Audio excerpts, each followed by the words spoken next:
फलचारुभक्षणम् उमासुतं शोकविनाशकारकं नमामि विघ्नेश्वरपादपङ्कजम्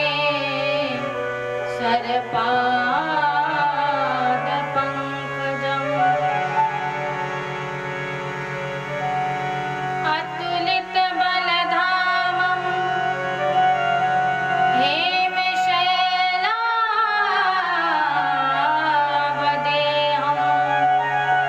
दनुजवनकृशानं ज्ञानिनामाग्रगण्यं सकलगुणनिधानं वानराणामधीशं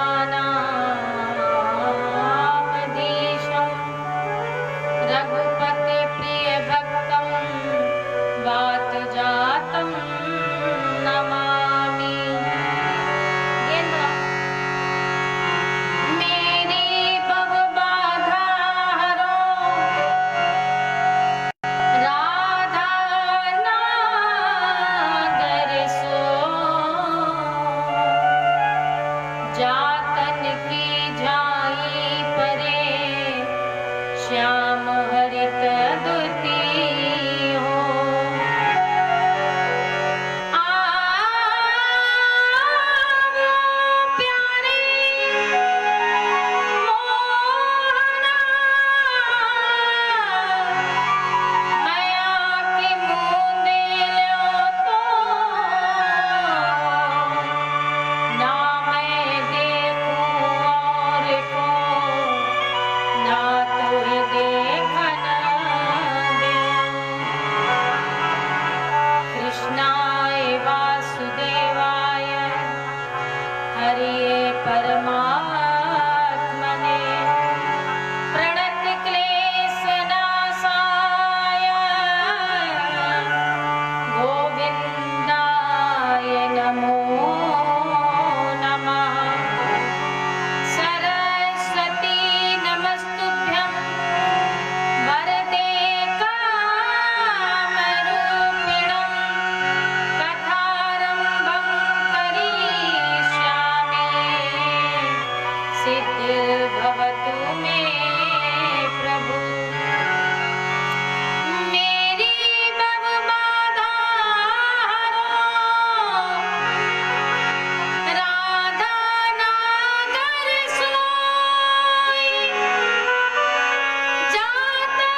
मन से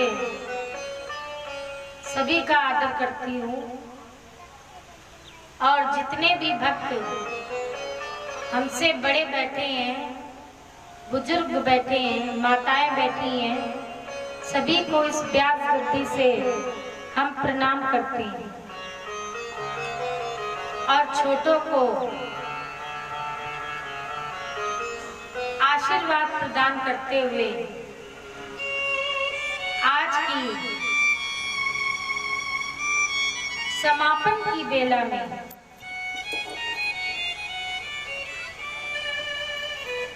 भगवान के विवाहों के पावन चरित्रों को हम सभी भक्तों ने श्रवण किया है और भगवान के विवाह हुए 16,108, जिनमें हम लोगों ने मात्र एक विवाह की कथा को श्रवण किया।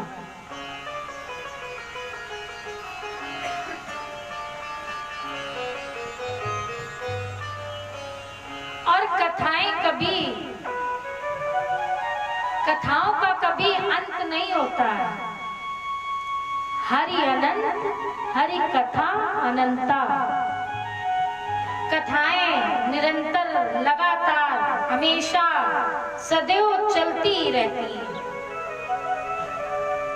लेकिन इस जगह आज कथा को पूर्ण विराम दिया जाएगा, पूर्णता प्रदान की जाएगी।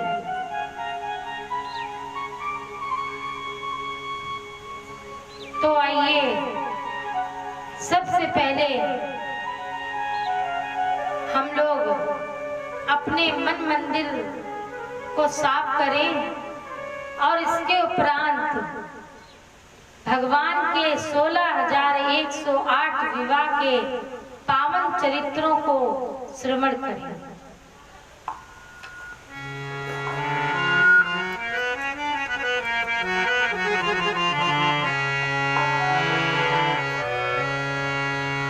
श्री राम जय राम, जय जय राम, सीता राम। श्री राम जय जय राम, सीता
के प्रसंग में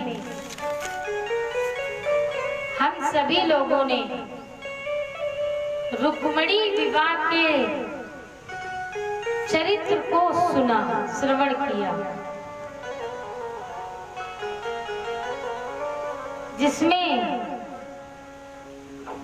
शिशुपाल कंकन बांधे बैठा ही रहा और द्वारिकाधीश आए और रुक्मिणी को ले गए। तो जो इसका भाई था रुक्मी, इसने कसम खाई कि यदि मैं रुक्मिणी को वापस नहीं लेकर आऊंगा तो मैं कुंदनपुर में अपना मुख नहीं दिखाऊंगा। जब ये चला तो रास्ते में भगवान द्वारिकाधीश और रुक्मिणी से युद्ध होने लगा। तब तक बलराम जी वहां पर आ गए और बलराम जी ने कहा कि रुक्मिणी का वध मत करो, क्योंकि भाई की बहन के विवाह में भाई की आवश्यकता पड़ती है।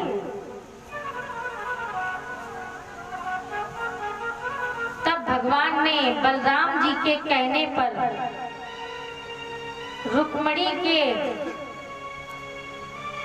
रुक्मिणी को बांध लिया, रुक्मी को, और द्वारिका में ले आए। सुंदर ढंग से द्वारिकाधीश ने रुक्मिणी से विवाह किया। सुखदेव जी महाराज परीक्षित जी को कथा सुनाते हैं।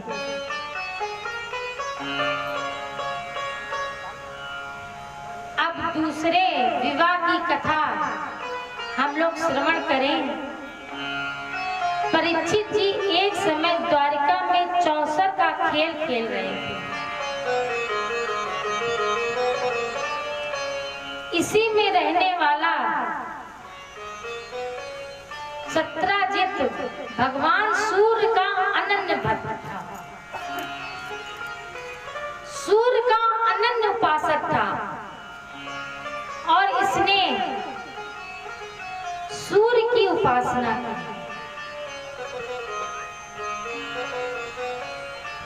और जब इसने सूर्य भगवान की उपासना की तो सूर्य भगवान सियमंतक नाम की मणि इसे भगवान ने प्रदान की। इसकी उपासना से खुश होकर के, प्रसन्न होकर के सूर्य भगवान ने, सूर्य देवता ने सियमंतक नाम की मणि इसको दी, सत्राजित को। भागवत है, ये सेमंतक से कहते हैं। सेमंतक किसको कहते हैं? तो सेमंतक कालिमा को, जो कालिमा को दूर कर रहे हैं, जो कालिमा को दूर करे, ऐसी मणि का नाम सेमंतक मणि है। परीक्षित जी, ये मणि जिस राज्य में रहती थी वहां प्राकृतिक प्रकोप कभी होता ही नहीं था। ये इस मणि की महिमा थी। और इस मणि की एक और विशेषता थी कि ये 8 भार सेना प्रतिदिन दिया करती थी। 8 भार सोना, 1 भार बराबर 20 तोला। तो ये 8 भार सोना प्रतिदिन दिया करती थी। प्रतिदिन सूर्योदय के समय ये 8 भार सोना दिया करती थी, सीमंतक नाम की मणि। एक दिन सत्राजित ने इस मणि को अपने गले में पहन लिया मणि सदैव गले में पहने रहता था।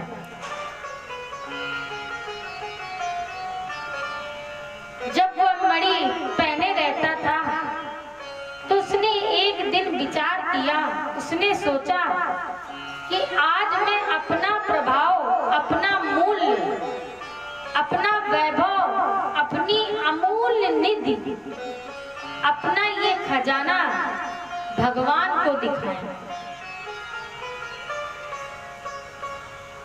तो भगवान को दिखाने के लिए ये द्वारिका धीस की द्वारिका की ओर चल पड़ा और मन में विचार किया कि अगर वह द्वारिकाधीश हैं तो मेरे ऊपर भी सूर्य भगवान की अति कृपा है। कथा से एक सीख मिलती है, संत से या अनंत से प्राप्त वस्तु का भी हमें कभी भी अभिमान नहीं करना चाहिए। प्रेम से बोलो।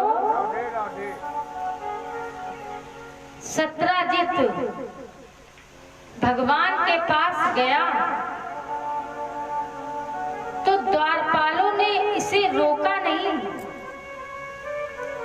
क्योंकि इसके गले में मणि थी और मणि के प्रभाव से ये बहुत चमक रहा था। इसका बहुत तेज था, सूर्य की तरह ये चमक रहा था। द्वारपाल भगवान के पास गए और भगवान उस समय कार्य कर रहे थे। तो भगवान से द्वारपालों ने कहा, क्या कहा?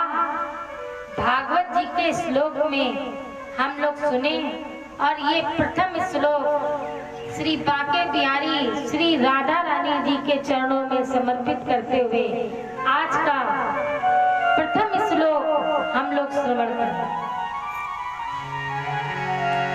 नारायणं नमस्तुभ्यं शंख चक्र गदाधरा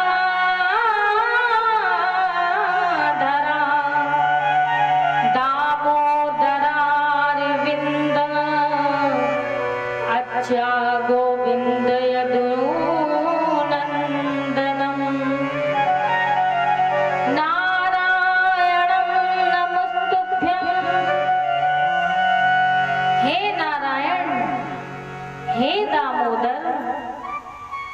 कमल नेत्र वाले, हे गोविंद, आपकी जय जयकार हो, आपकी जय जयकार हो। भगवान बोले द्वारपालों से कि अचानक तुम यहाँ पर कैसे आए हो? तो द्वारपाल कहते हैं कि सूर्य भगवान आपसे मिलने आया, यहाँ पर आए हैं।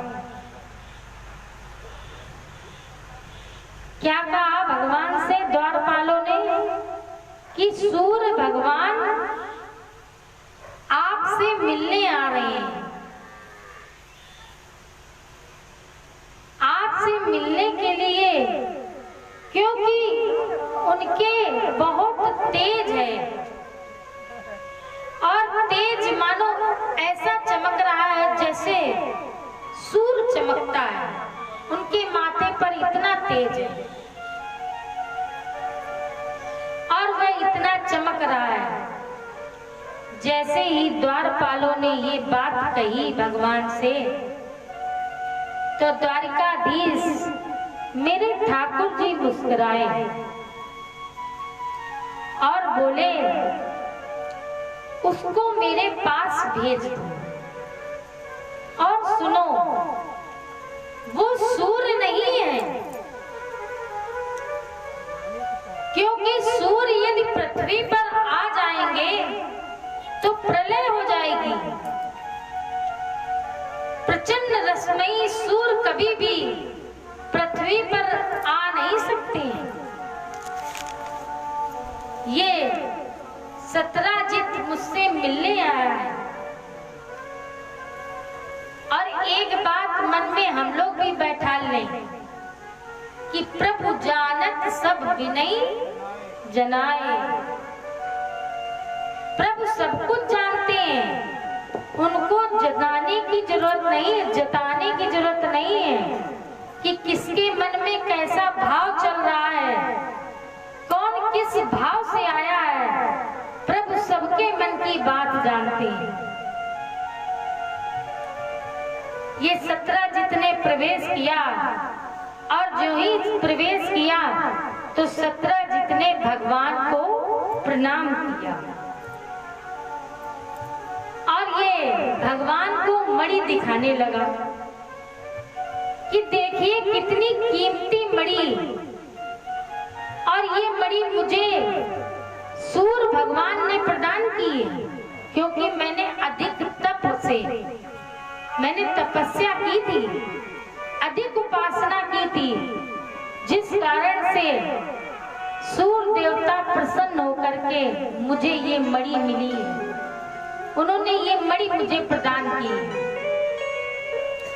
कन्हैया, तुम्हारे पास इतनी कीमती वस्तु है, बताओ 3 लोक के ठाकुर जिनकी चेरी स्वयं भगवती लक्ष्मी है, उनसे सत्राजित कह रहा है कि तुम्हारे पास कोई ऐसी कीमती वस्तु है? कोई नहीं है। और ये भगवान को बता रहा है कि ये 8 भार सोना प्रतिदिन देती है ये मणि। भगवान बोले तो सत्राजित, ये मणि तुम उग्रसेन को दे दो तो तुम्हारा पूरा राज्य समृद्धशाली हो जाएगा और इस मणि का सबको लाभ होगा। देखिए, जिस वस्तु से सबका कल्याण हो उस वस्तु पर कभी भी एका अधिकार नहीं करना चाहिए। प्रेम से बोलो राधे राधे। विद्या अगर भगवान ने आपको दी है तो उसको जितना बांटोगे उतनी ही विद्या बढ़ेगी, घटेगी नहीं। विद्या के द्वारा आप जितना उपकार करेंगे तो उतनी ही विद्या आपकी बढ़ेगी। और यदि आपने एकाधिकार कर लिया कि हमने प्राप्त की है, हमने पढ़ाई की है, हम दूसरे को क्यों पढ़ाएं, तो वो विद्या वहीं नष्ट हो जाएगी। भगवान कहते हैं कि सब जिस वस्तु से हो, सबका हित जिस वस्तु से हो, तो उस वस्तु से उपकार करना चाहिए। कभी भी उस वस्तु को असीमित नहीं करना चाहिए, सीमा में कभी भी नहीं बांधना चाहिए और असीम व्यक्ति को कभी भी सीमित नहीं करना चाहिए। प्रभु बोले कि जाओ और ये मणि ले जाकर के तुम उग्रसेन को दे दो। सत्राजित बोला, पूजा हमने की, तपस्या हमने की, शरीर से तप हमने किया, शरीर को तपाया हमने, मंत्र हमने जपे, भगवान की आराधना हमने की, श्रद्धा हमने की, उपासना हमने की, तो हम ये मणि क्यों दें? और इस उपासना के कारण ही तो हमें ये मणि मिली है। अब ये मणि हम उग्रसेन को क्यों दें? भागवत में लिखा है, आज्ञा भंगम तर्कयन। आज्ञा भंगम, जो भगवान की आज्ञा को भंग करता है, मतलब नहीं मानते हैं, जो भगवान की आज्ञा नहीं मानते हैं, जो नहीं मानना चाहते हैं और उनकी आज्ञा से तर्क करते हैं। आज्ञा भंगम तर्कयन, और तर्क करना शुरू कर देते हैं। बड़े तर्क किए इसने भगवान से। भगवान ने इसको बहुत समझाया कि ये मणि तुम उग्रसेन को दे दो। यहाँ एक चिंतन दे रहे हैं परीक्षित जी, कभी कभी हमारी आत्मा हमें ये अनुभव कराती है कि ये काम हमें करना चाहिए कि नहीं करना चाहिए, और ये काम हमें नहीं करना चाहिए। ये कभी कभी हमारी आत्मा कहती है कि नहीं कहती है? आत्मा अनुभूत कराना चाहती है, लेकिन मन अत्यधिक प्रभावी होने के कारण वह आत्मा की आवाज नहीं सुनती है। मनुष्य अपनी आत्मा को भांप लेता है कि मेरी आत्मा तो कुछ और कह रही है, लेकिन मन कुछ और कह रहा है। लेकिन यही विडंबना है कि मनुष्य अपनी आत्मा की बात नहीं सुनता है, अपने मन की बात सुनता है। अब इसने क्या किया? तो संत श्रोमण तुलसी बाबा जी वर्णन करते हैं, और शालिग्राम की कथा में तुलसी दल हम भी अर्पित करते हैं।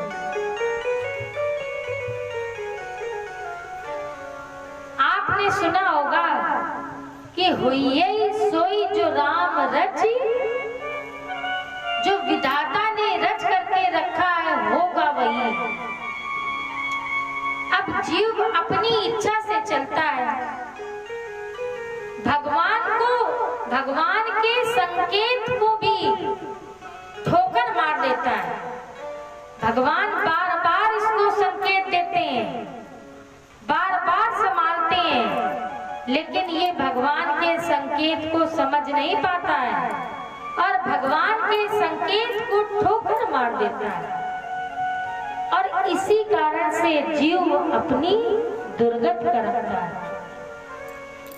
लेकिन होता वही है जो भगवान चाहते हैं।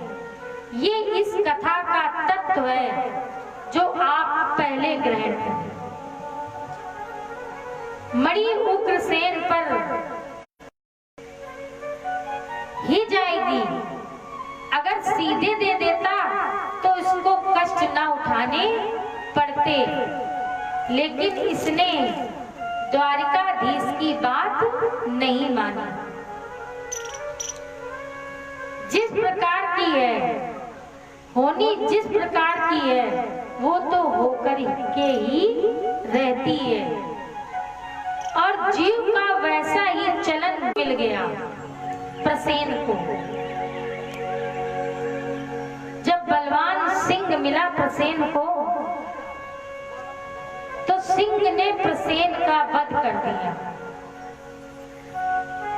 सिंह ने प्रसेन को मार दिया, और ये मणि सिंह ने अपने मुख में दबा दिया, और दबा करके भीतर चला गया। घनघोर घने जंगल में ये सिंह और प्रवेश कर गया, और जो प्रसेन के घोड़े थे उनको भी सिंह ने मार डाला। सिंह ने दोनों को मारा और मणि मुख में दबाई, और ये सिंह जंगल की ओर भाग गया। एक गुफा के बाहर बूढ़े जामवंत जी बैठे थे। जामवंत जी ने जब सिंह को देखा तो इस सिंह का जामवंत जी ने वध कर दिया और वह मणि सिंह से ले ली और जामवंत जी ने वह मणि अपनी बेटी जामवती को दे दी। धीरे धीरे जब प्रसेन वापस नहीं आया तो कुछ दिनों के बाद सत्राजित ने यह कहना प्रारंभ किया कि कन्हैया की दृष्टि मणि पर थी। ऐसा तो नहीं कि प्रसेन को मार दिया और मणि छीन ली, क्योंकि मणि की चर्चा हमसे की थी कि मणि उग्रसेन को दे दो। हमें लगता है कि मेरे भाई का वध भगवान ने मणि के कारण कर दिया। प्रेम से बोलो। शास्त्रों में एक बात आती है, यदि कोई ना पूछे तो अपनी ओर से उसे परामर्श नहीं देना। लेकिन भारत में ऐसा नहीं है। भारत में मुफ्त की सलाह मिलती है। ना प्रपंच तो ना वदेत। कोई पूछे नहीं। अगर कोई आपसे पूछे नहीं तो बिना पूछे किसी को भी परामर्श नहीं देना चाहिए। और यदि बिना पूछे आपने परामर्श दे दी तो आप व्यर्थ के चक्कर में पड़ जाएंगे। एक उदाहरण से समझिए। मान लीजिए किसी व्यक्ति ने मोटरसाइकिल खरीदी और उसकी आदत है कि वो मोटरसाइकिल को बाहर खड़ा कर देता है। उसकी मोटरसाइकिल रोज बाहर खड़ी रहती है। तो आपके मन में आया कि ये रोज बाहर खड़ी कर देता है, ऐसा ना हो कोई ले जाए। तो आपने तो उसे उचित सलाह दी। आपने कह दिया कि बेटा जमाना बहुत खराब है, तो बेटा ऐसा करना कि इसको अंदर खड़ा कर दिया करो तो ठीक रहेगा। ये आपने केवल कहा, अच्छी परामर्श आपने दी, अच्छी सलाह आपने दी। और मान लो उसी रात में मोटरसाइकिल उसकी चोरी हो जाए। जिस दिन आपने सलाह दी उसी रात्रि को उसकी मोटरसाइकिल चोरी हो जाए तो सबसे पहले शंका किस पर जाएगी? उसी व्यक्ति पर जाएगी कि उसी ने हमें ये सलाह दी थी। तो जब पुलिस आएगी तो किसको पकड़ेगी? सबसे पहले उसी व्यक्ति को। इसलिए बिना पूछे जब तक आपसे कोई सलाह ना मांगे तो व्यर्थ में सलाह नहीं देनी चाहिए।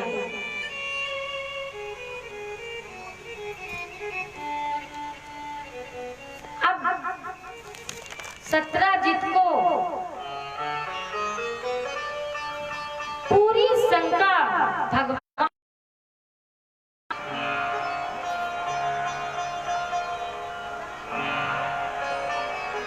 क्योंकि मणि की चर्चा भगवान ने की और मणि की चर्चा भगवान के अतिरिक्त किसी ने नहीं की। इसलिए इसने झूठा दोष, झूठा आरोप इसने लगा दिया। अनुमान को यथार्थ मान बैठा। तुम ये बात किसी को बताना नहीं। तो गुड्डू की मम्मी के रात्रि भर तो वो बात की और जैसे ही सुबह हुई तो तुरंत दूसरे की कुंडी खटखटाई और बोली, क्षमा की मम्मी,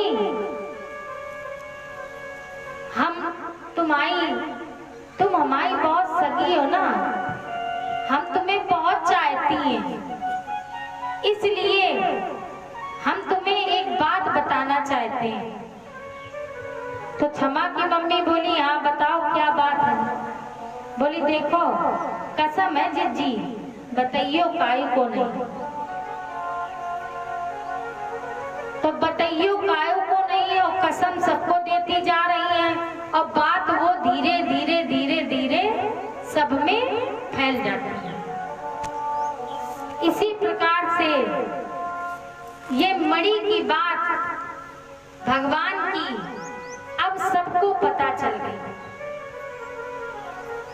जब भगवान के कानों तक ये आवाज पहुंची तो भगवान ने यदुवंशियों को साथ में लिया, सेना को साथ में लेकर के मणि की खोज करने के लिए गए। जब घनघोर जंगल में प्रवेश किया तो भगवान देखते हैं कि प्रसेन के घोड़े मरे पड़े हैं।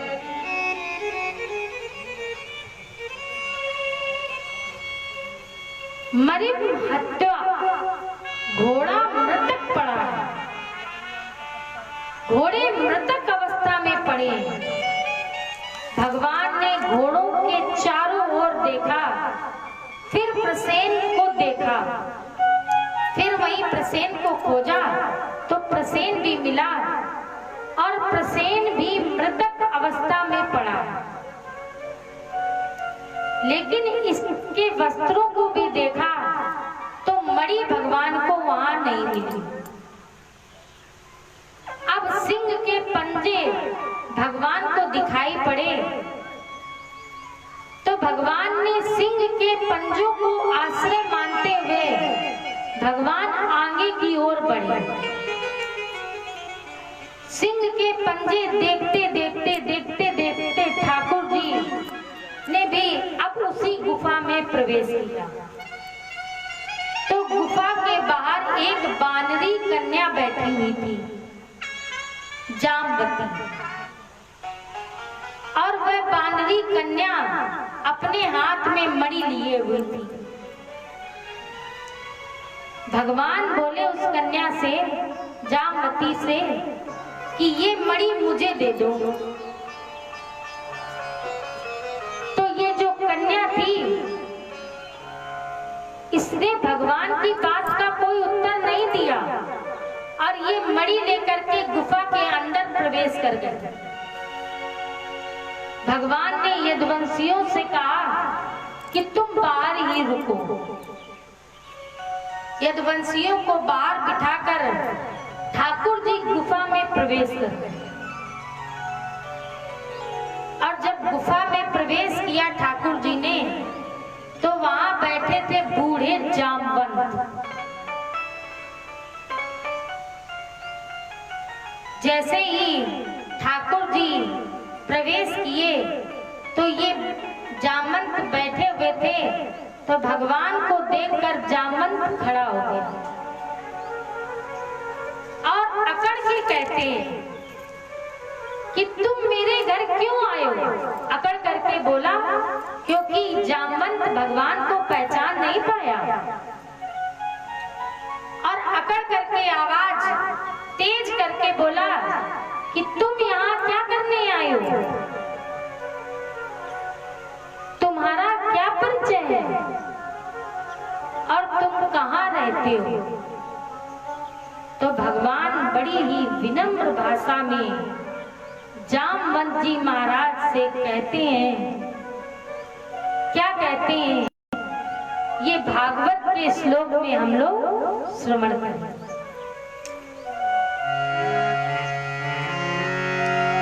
मणि रहे तो विलंब प्राप्तो,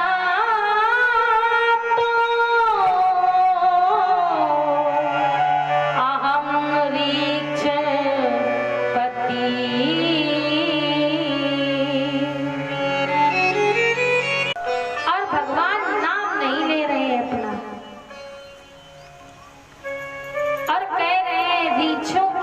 रीछपति रीछों के नायक जामवंत मणि के लिए, हे रीछपति मैं तुम्हारी गुफा में आया हूं, क्योंकि मेरे ऊपर झूठा आरोप लगा है कि मैंने प्रसेन का वध करके और वह मणि रख ली। इसलिए जामवंत मणि मुझे वापस कर दो, मणि मुझे दे दो। जब ये बात जामवंत से कही तो जामवंत कहता है कि पहले मुझसे युद्ध करो। परीक्षित जी ऐसे कुशल, तुरंत परीक्षित जी ने पूछा कि ये तो 3 लोग के ठाकुर थे, फिर जामवंत ने ऐसा क्यों कहा, जामवंत ने ऐसा क्यों किया? परीक्षित जी पूछ रहे हैं कि जामवंत ने भगवान को युद्ध में, भगवान ने युद्ध हुआ राम और रावण का, तो जामवंत को अपने बल पर बहुत अभिमान था। तो ये जामवंत बोला भगवान से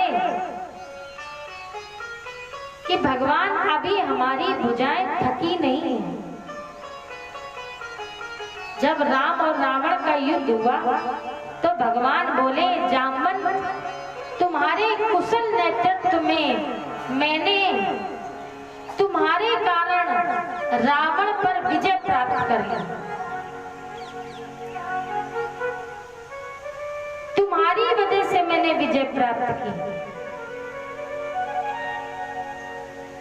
तो जामवंत कहता युद्ध तो हुआ, लेकिन प्रभु अभी हमारी भुजाएं थकी नहीं है, क्योंकि जामवंत को अपने बल पर बड़ा अभिमान हो गया।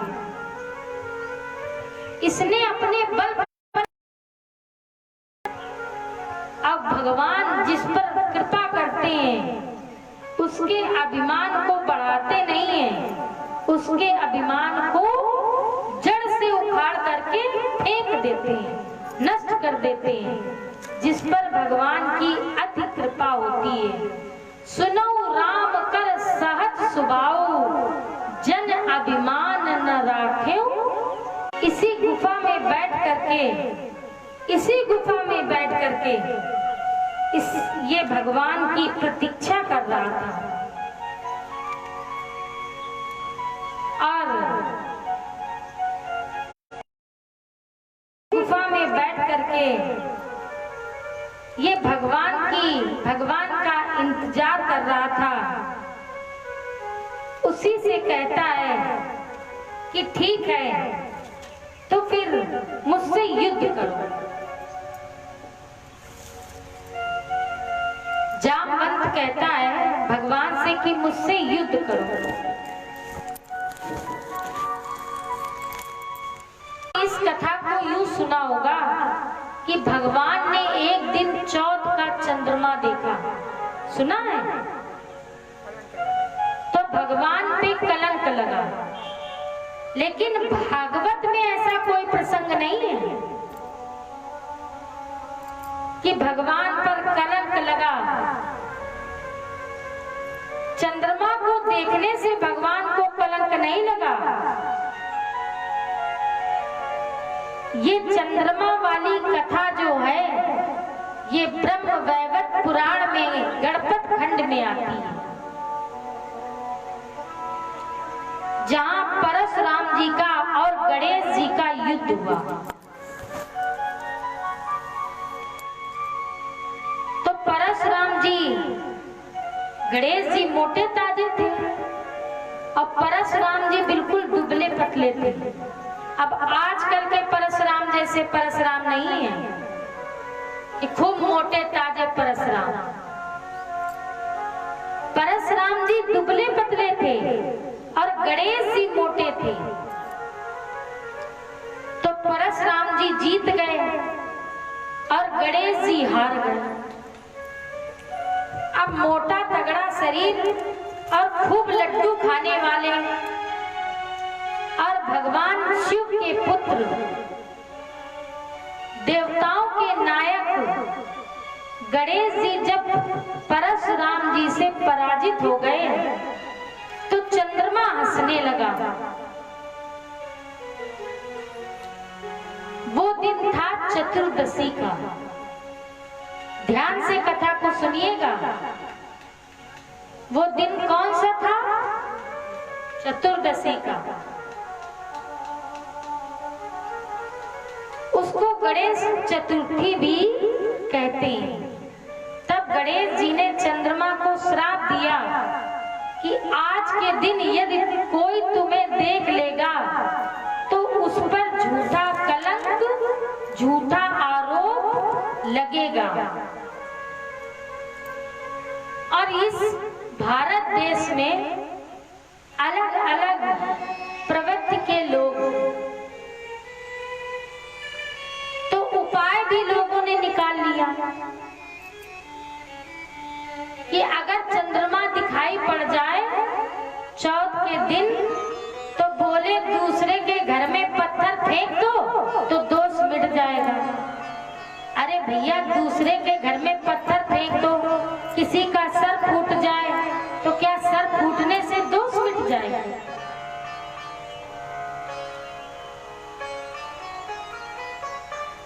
तो इसका प्रयोग रामचरितमानस में किया गया है। गोस्वामी तुलसी बाबा जी वर्णन करते हैं।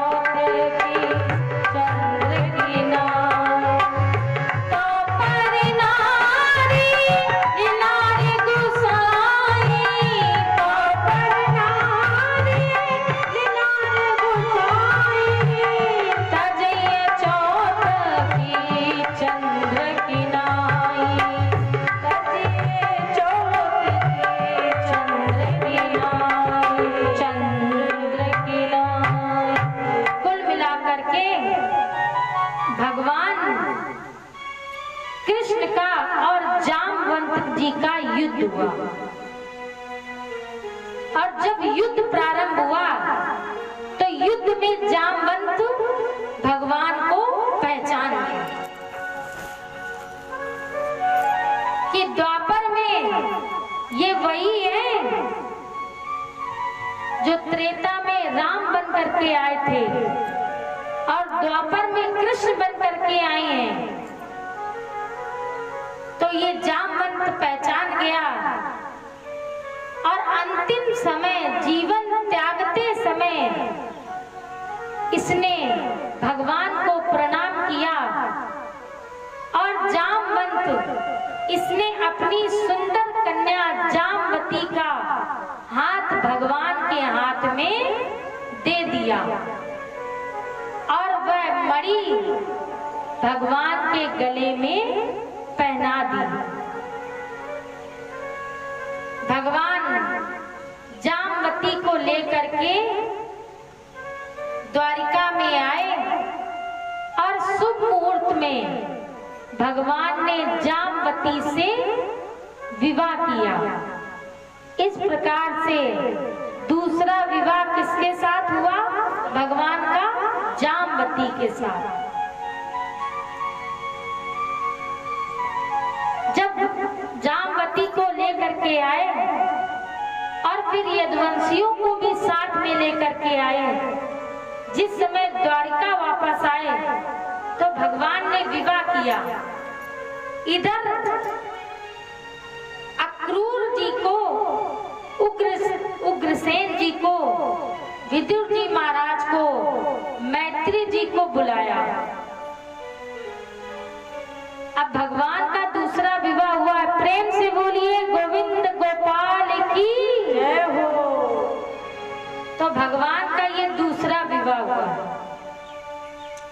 भगवान ने विदुर जी को, मैत्री जी को, उग्रसेन जी को, सबको बुलाया और सबके सामने ये प्रसंग सुनाते हुए बोले कि ये मणि सत्राजित को पुनः वापस कर दो।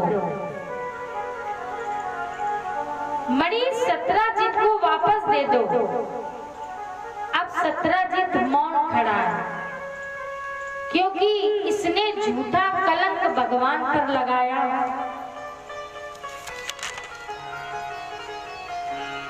क्योंकि प्रमाण के रूप में जामवती भी तो भगवान के साथ आई है।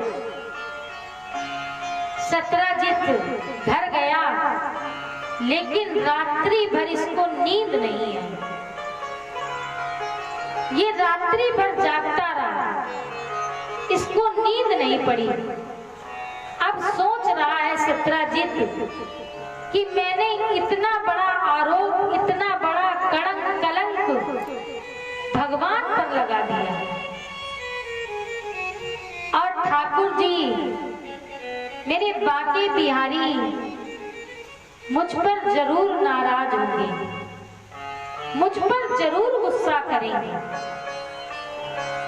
मुझ पर अप्रसन्न होंगे। उनका सामना मैं कैसे करूंगा?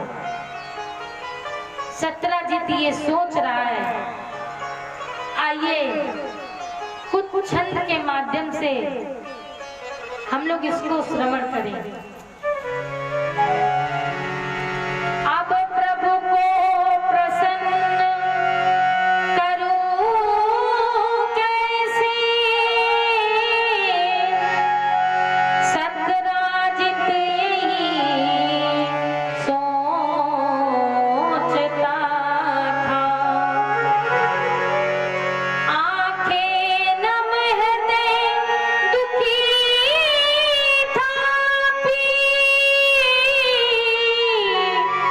प्रायश्चित उपाय सोचता था।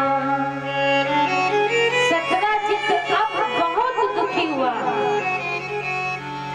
और अब ये मन में विचार कर रहा है कि कौन सा उपाय करूं कि जिससे मेरे प्रभु प्रसन्न हो जाए मुझसे। और इसकी आंखों से अश्रु बह रहे हैं और हृदय इसका दुखी हो रहा है। अचानक इसके मन में विचार आया,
सत्यभामा का विवाह क्यों ना मैं भगवान के साथ कर दूं,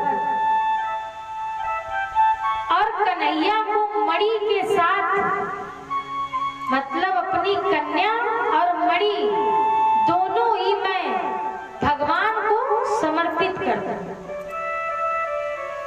और भगवान का के विवाह का समय भी चल रहा है, भाई भगवान के विवाह का समय चल रहा है, तो 2 विवाह तो हो ही गए ठाकुर जी के।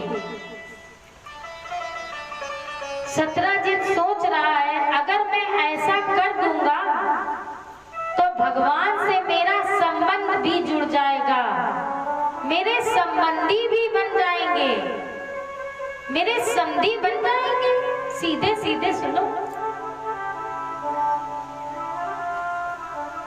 क्योंकि परीक्षित जी शास्त्र कहते हैं बलवान व्यक्ति का कभी भी विरोध नहीं करना चाहिए। भाई आप लोग भी बोला करें, कभी भी विरोध नहीं करना। अब आज ही भर की ये कथा बची है, जितना बोलना है आज बोलो, कल से फिर सब लोग अपने अपने काम में लग जाएंगे। और जब फिर ठाकुर जी की कृपा होगी तब फिर इस गांव में आप लोगों को कथा श्रवण करने को मिलेगी, क्योंकि बड़े भाग्य से भगवान के चरित्र, उनकी कथाएं सुनने को हमें प्राप्त। प्रेम से बोलो, शास्त्र कहते हैं कि बलवान व्यक्ति का कभी भी विरोध नहीं करना चाहिए।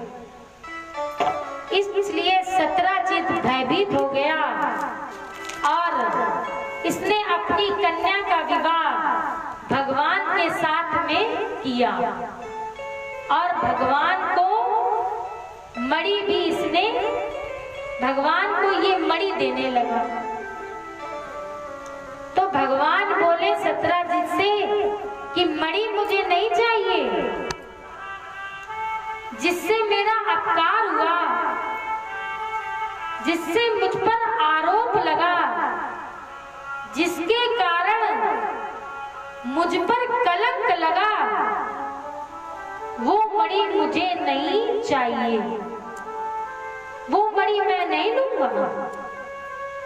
यदि देना है तो इसका जितना भी सोना निकलता है प्रतिदिन, वो मुझे दे दिया करो।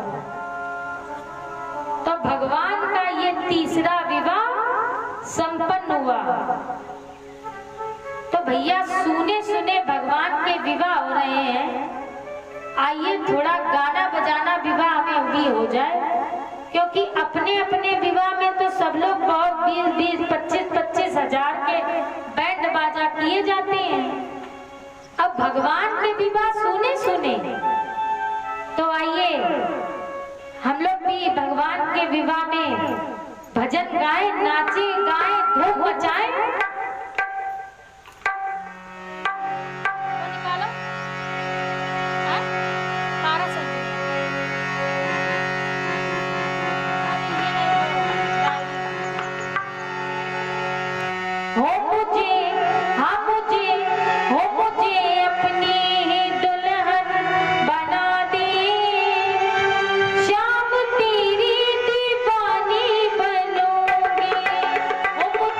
अपनी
अब भाई थोड़ी थोड़ी लगी होती तो भाई डांस होने लगता। तो लगी तो सबकी है, लेकिन कोई समझ नहीं पा रहा है कौन सी लगी है। भगवान के प्रेम की कथा लगी है, तो इसमें झूमिए नाचिए। बुआ जी क्या थक गई? भगवान के सुने सुने विवाह नहीं होंगे भाई। आज सब लोग नाचेंगे। बोल द्वारकाधीश भगवान की जय।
करके एक दिन पांडव से मिलने गए, क्योंकि भगवान को खबर मिली कि पांडव लाक्षागृह की आग से जलते जलते बच गए। तो भगवान भेंट करने गए, मिलने गए। जब कन्हैया नहीं थे द्वारिका में, तो अक्रूर और अक्रूर के मन में लालच आ गया। अक्रूर ने ब्राह्मण देवता से मिल करके शतधनुआ को उकसाया।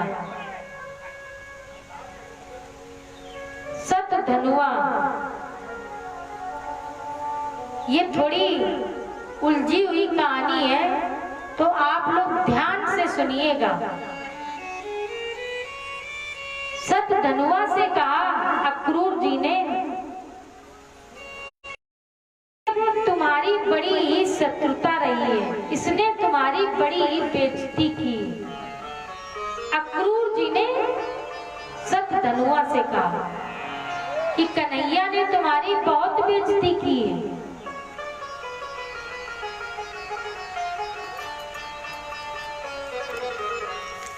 और कन्हैया तुम्हारी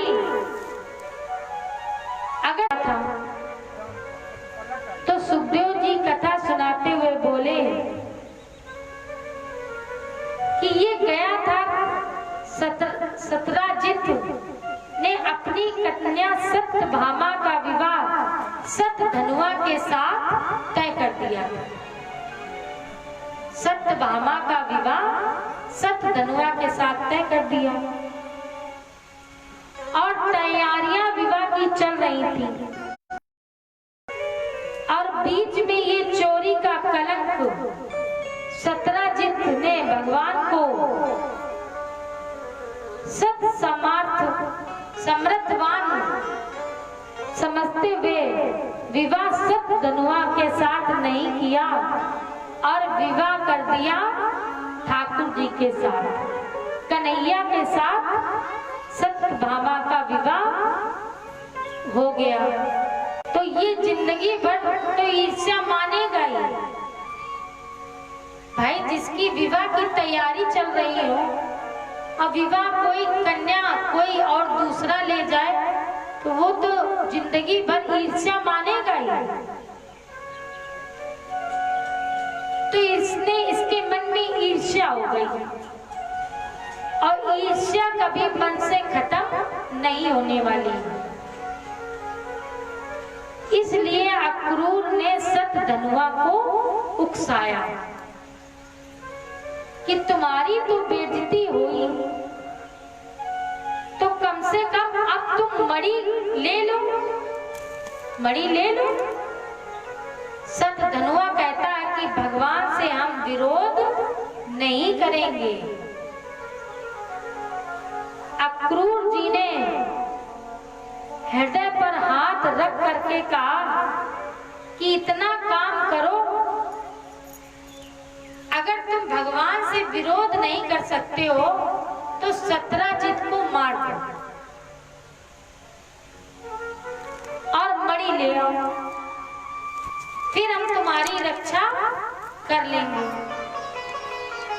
ब्राह्मण देवता बोले कि हम तुम्हें उपाय बता देंगे, तो हम उपाय बता देंगे तो तुम बच जाओगे और कोई भी इस बात को जान नहीं पाएगा।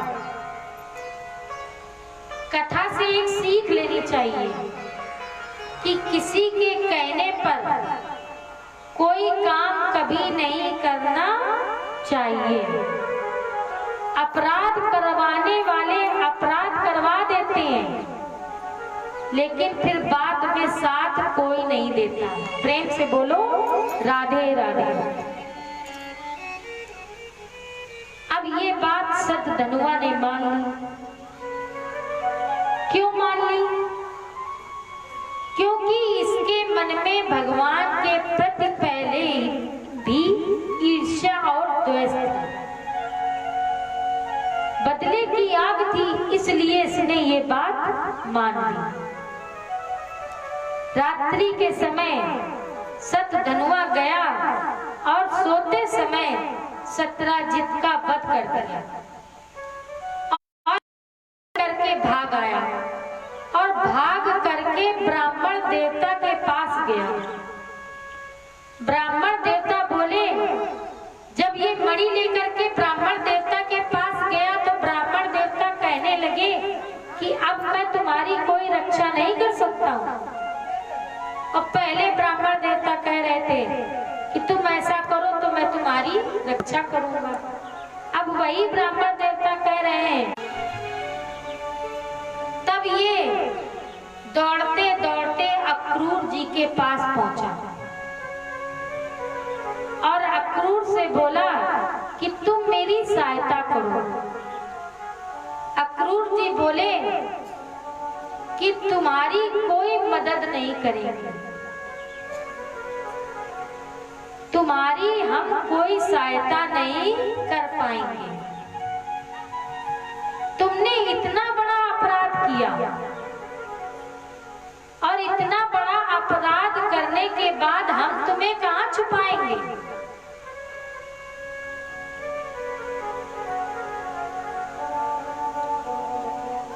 अब ये वही लोग हैं जो कह रहे थे कि हम तुम्हारी सहायता करेंगे, अब सब पीछे हटने लगे। अक्रूर बोले कि तुम मणि मुझे दे दो और तुम कहीं जाकर के छुप जाओ। तो मणि अक्रूर जी ने ले ली। देखो, संसार का जो नियम है, जिस वस्तु पर होती है वो उसी को मिलती है। अक्रूर जी की दृष्टि किस पर थी? मणि पर। तो मणि किसको मिली? अक्रूर जी। अक्रूर जी ने मणि ले ली। लेकिन पाप कभी भी चित्त को चैन नहीं देता है। पाप यदि हो जाए तो हमारे चित्त को कभी चैन नहीं मिलता है। जो ही अक्रूर जी को वो मणि मिली तो अक्रूर जी वो मणि लेकर के गायब हो गए। भगवान को पता चला कि मेरे ससुर साहब की हत्या हुई है। तो भगवान बड़ी जल्दी सत्यभामा और अपनी पत्नियों को लिया और भगवान द्वारिका में आ गए। और द्वारिका में आकर के खोज की, लेकिन कोई मर्म नहीं खुला, कोई रहस्य नहीं खुला। तब भगवान ने ब्राह्मण देवताओं से पूछा कि ये घटना इतनी बड़ी कैसे घटी। तो ब्राह्मण ने भगवान को पूरी बात बताई। ब्राह्मण ने पूरी बात कन्हैया को बताई, लेकिन ब्राह्मण को ये पता नहीं था कि अक्रूर मणि लेकर के भाग गया है। ब्राह्मण ने ये तो बता दिया कि हत्या किसने की है। आज भगवान कृष्ण ने सतधनुआ का पीछा किया। सतधनुआ भागते भागते मिथिला के उपवन में जाकर के छिप गया और इसका जो घोड़ा था वो इतना थक गया कि वो गिर गया, अचेत हो गया।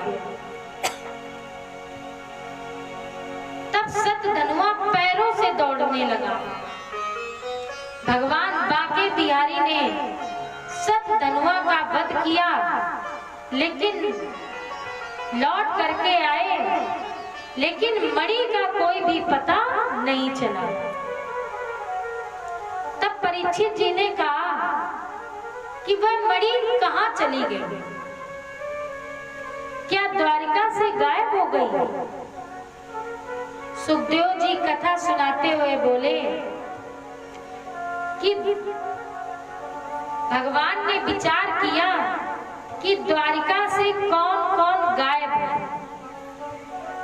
तो पता चला कि कि अक्रूर जी का 6 महीने से कोई भी अता पता नहीं है द्वारिका में। 6 महीने से अक्रूर द्वारिका से चले गए। अक्रूर जी को बुलाया और भगवान के बुलाने पर अक्रूर जी आए तो बोले कि प्रभु हमसे अपराध तो हमने किया है, हमसे अपराध तो हो गया है और ये मणि तो मेरे पास ही है। फिर वो मणि भगवान ने अपने हाथ में ली। फिर वह मणि भगवान ने उग्रसेन को भरी सभा में प्रदान कर दी।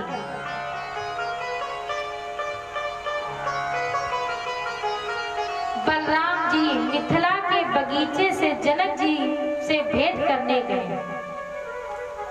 और भगवान वापस आए। इस प्रकार भगवान का विवाह सत्यभामा के साथ संपन्न हुआ। प्रेम से बोलिए, अब कितने विवाह हो गए भगवान के? 3, रुक्मणी, जामवती और सत्यभामा। कथा आपने सुनी, मणि कहां पहुंची? जहां भगवान चाहते थे, लेकिन जीव ने अपनी इच्छा की पूर्ति करनी चाहिए तो उस मणि के कारण जीव को क्या कष्ट उठाना पड़ा, शरीर त्यागना पड़ा और मणि वहीं पहुंची जहां ठाकुर जी चाहते हैं। तो तुलसी बाबा जी क्या कहते हैं?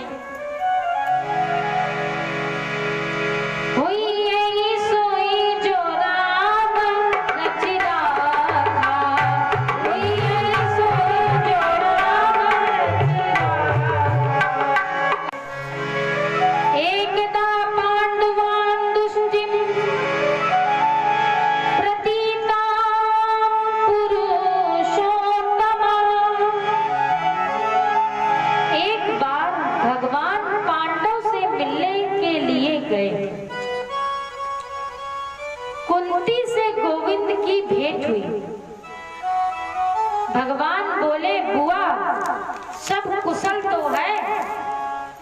कुंती कहती है कि वहां अकुशलता जिसकी खबर, जिसकी सुध प्यारे तुम लेते हो, जिसकी कुशलता भगवान पूछे, वहां अकुशलता कभी भी नहीं हो सकती है। प्रेम से बोलिए, भगवान पूरे 4 महीने रुके, युधिष्ठिर जी को प्रणाम किया। अर्जुन कौन है? अर्जुन जीव है और जीव को परमात्मा गले लगाते हैं। गले किसको लगाते हैं भगवान? जीव को। नकुल और सहदेव को भगवान कृष्ण के चरणों में नकुल और सहदेव ने भगवान को प्रणाम किया। परम सुंदरी द्रौपदी से भगवान की भेंट हुई। तदोपरांत एक दिन अर्जुन बोले तो अर्जुन का रथ 3 पग पीछे हट जाता था।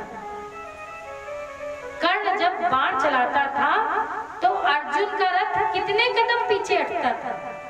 3 कदम। और जब अर्जुन अपने गांडीव बाण से संधान करते थे, मारते थे, तो कर्ण का रथ 9 कदम पीछे हट जाता था। तो भगवान कहते थे, वाह रे वीर कर्ण, और कर्ण की प्रशंसा भगवान करते थे। तो अर्जुन ने सोचा कि रथ मेरा आंक रहे हैं, सारथी मेरे बने हैं और रथ मेरा आंक रहे हैं और प्रशंसा मेरे शत्रु की कर रहे हैं। अब अर्जुन को क्रोध आया तो अर्जुन ने कान तक फिर धनुष को खींचा, गांडीव धनुष को, और कान तक खींच करके बाण छोड़ा तो कर्ण का रथ फिर 9 कदम पीछे हट गया। और अर्जुन ने देखा भगवान की तरफ कि शायद मेरी प्रशंसा कर दे भगवान अब, लेकिन भगवान फिर भी मौन है। अब कर्ण ने जब बाण छोड़ा, कर्ण ने फिर बाण छोड़ा तो 3 कदम रथ फिर पीछे हटा। तो भगवान बोले, वाह रे वीर कर्ण, तुम्हारे जैसा तो कोई वीर योद्धा नहीं है। अर्जुन बोले भगवान से कि जब बाण मैं चलाता हूं तो जो मेरा शत्रु है उसका 9 कदम रथ पीछे चला जाता है, हट जाता है,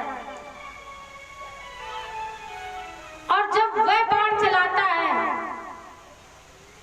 तो मेरा रथ 3 कदम पीछे हटता है। और प्रभु आप मेरी प्रशंसा नहीं करते हैं। भगवान बोले अर्जुन से कि अर्जुन अभिमान मत करो, मैं 3 लोक का ठाकुर, मैं तुम्हारा सारथी हूं। तुम्हारे जैसा सप्त साची जो दोनों हाथों से धनुष चलाने की विद्या जानता है उसको क्या बोलते हैं? सप्त साची। तुम्हारे जैसा श्रेष्ठ धनुर्धर और मेरा भक्त हनुमान जो तुम्हारे रथ की पताका में बैठा है, तब भी तो कर्ण का साहस देखो कि जब वह बाण चलाता है तो 3 पग रथ तुम्हारा पीछे हट जाता है। और अर्जुन, तुम प्रशंसा सुनना चाहते हो? मन में प्रशंसा सुनने का तनिक भी ख्याल ना आए। एक बात याद रखो,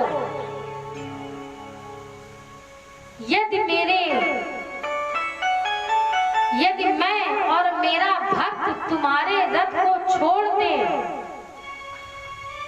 तो कर्ण के बाण के सामने तो तीनों लोगों में तुम्हारे रथ की महिमा है। और भक्त बड़े प्रेम से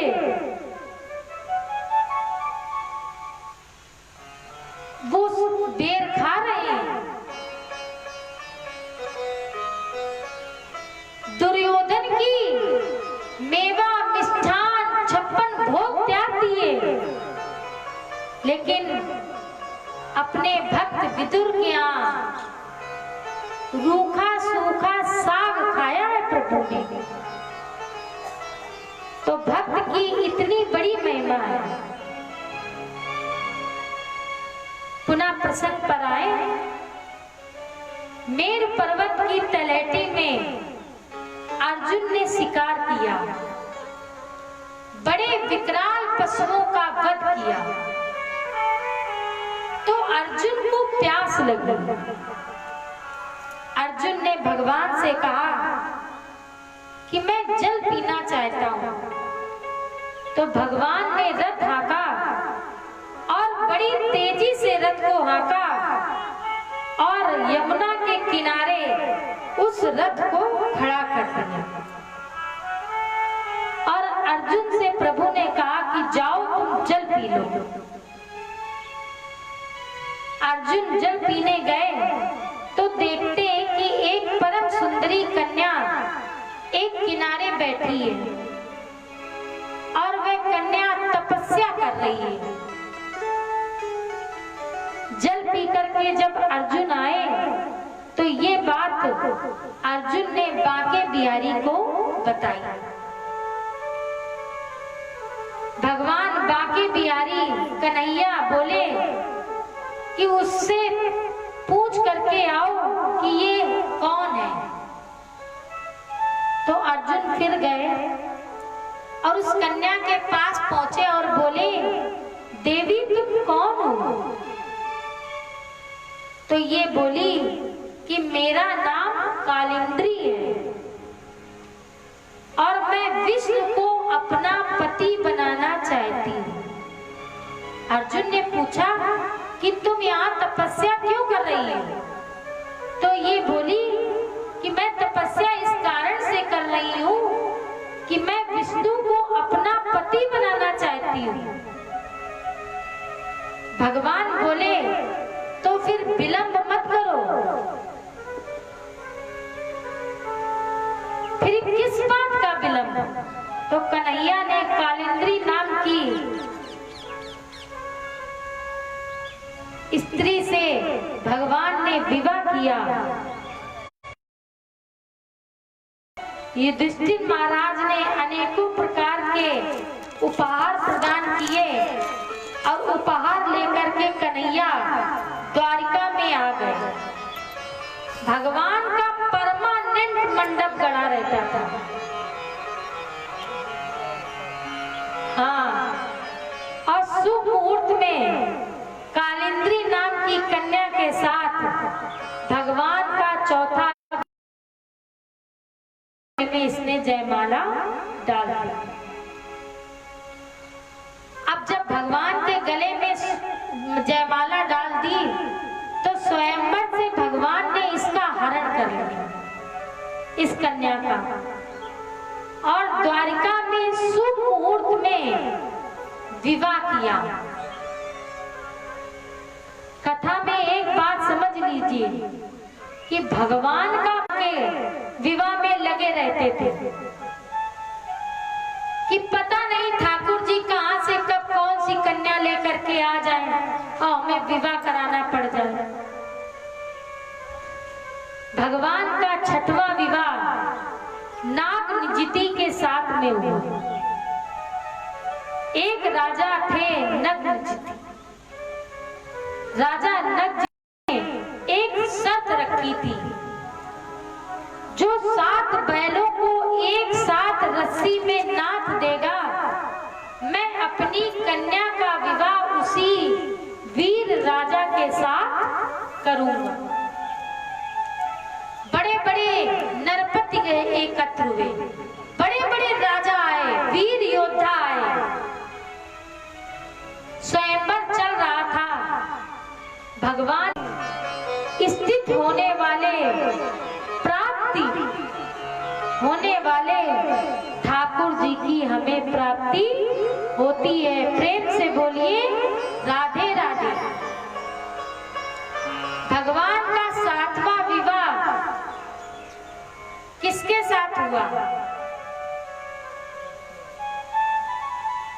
लेकिन भगवान ने प्रतिज्ञा तो पूर्ण कर दी।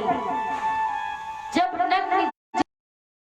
भगवान चले और भगवान ने नगजित की प्रतिज्ञा पूर्ण की, तो राजा नगजित ने बड़े आदर और बड़े सम्मान के साथ भगवान का विवाह संपन्न कराया। लेकिन जो वीर राजा आए थे, वीर योद्धा आए थे, इन्होंने क्या किया कि रास्ते में भगवान को घेर लिया। बोलिए बांके बिहारी लाल की जय हो। अब भगवान का 8वां विवाह भद्रा के साथ संपन्न हुआ। ये कौशल प्रदेश की राजकन्या थी। भगवान ने स्वयंवर से इसका हरण किया और द्वारिका में आकर के भगवान ने अपनी भावरे संपन्न की। इस प्रकार से बांके बिहारी लाल की ये 8 पटरानियां हैं। ये 8 प्रकार की पटरानियां हैं, अष्टधा प्रकृति है। एक बार फिर इनका नाम सुन ले। पहला विवाह किसके साथ हुआ? रुक्मणी। दूसरा विवाह